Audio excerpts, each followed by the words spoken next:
Olá pessoal, bom dia. Eu sou o aluno Victor Matheus de Amorim Henriques, sou aluno da Universidade Federal Rural do Semiárido.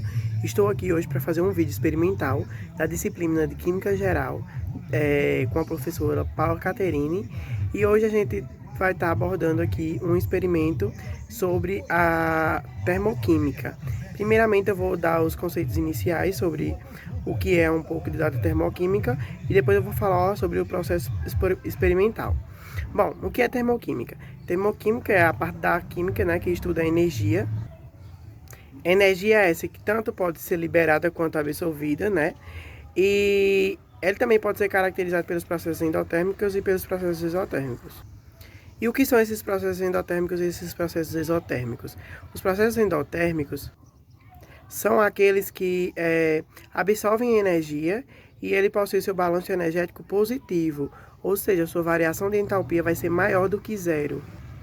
Já os processos exotérmicos são aqueles que eles vão liberar calor para o meio ambiente e vai possuir seu balanço energético negativo e por isso a sua variação de entalpia ela vai ser menor do que zero.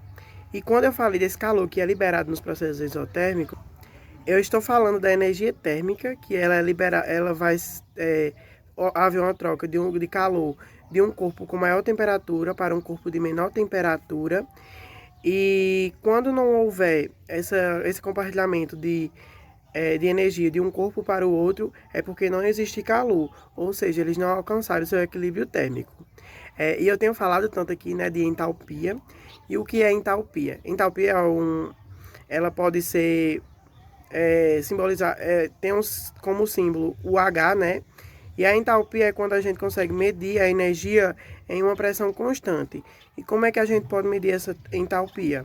A entalpia a gente vai medir pela seguinte fórmula.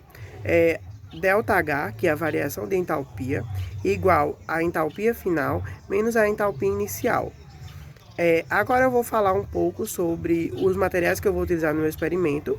O nome do meu experimento ele se chama garrafa amassada. A gente vai utilizar uma garrafa PET, vamos utilizar água fria e água com uma temperatura alta, ou seja, uma água fervente. Bom, aqui eu já tenho a minha água em uma alta temperatura, fervente, e a gente vai dar continuidade agora, botando ela dentro da garrafa PET, depois despejando, vou explicar todo o processo para vocês, despejando a água e colocando ela sobre dentro de uma água fria, para que o processo do experimento ela aconteça. Vamos ver que aqui está a água quente. Eu botei a água quente toda aqui dentro. Vocês vão agitar bem a garrafa. Depois que agitar, vocês vão abrir a garrafa. Tá um pouquinho quente porque vão abrir a garrafa. Vão derramar toda a água. Vai derramar toda a água. Fechar rapidamente. Após fazer isso, você vai colocar ela em contato com a água fria.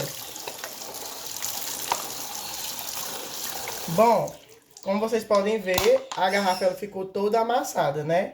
Então, a gente aqui, após o experimento, a gente pode perceber, né, o fenômeno da dilatação quando exposto a uma fonte de calor. Então, é nítido, né, que aqui nós temos um experimento da termoquímica, porque pelo fato de ser exposto a uma fonte de calor alta e pela retração da garrafa quando a gente bota a a garrafa quente em contato com a água fria.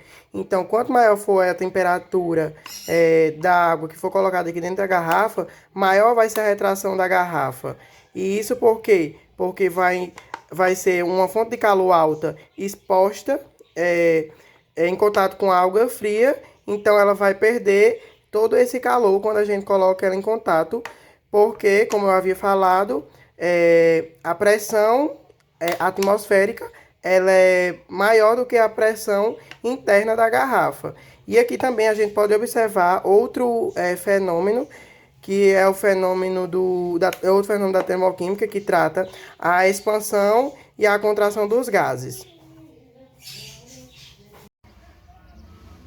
Bom, lembrando que quanto maior for a temperatura da água que vai ser colocada dentro da garrafa, maior vai ser a pressão, tanto a pressão atmosférica como a pressão interna dentro da garrafa.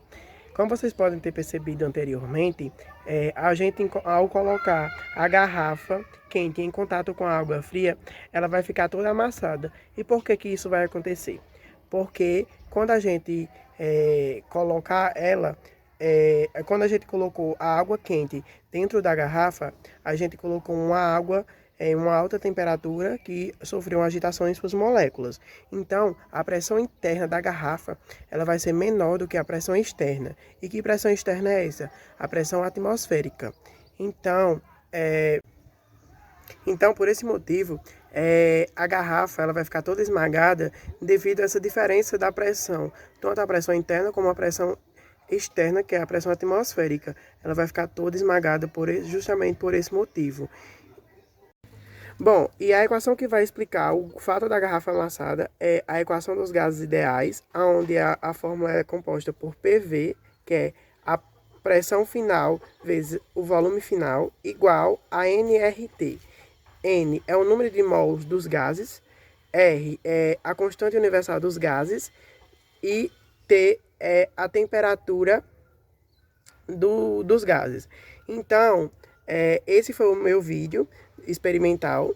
Espero que vocês tenham gostado e que eu possa ter explicado de uma maneira fácil, que vocês possam ter compreendido alguma coisa. Muito obrigada.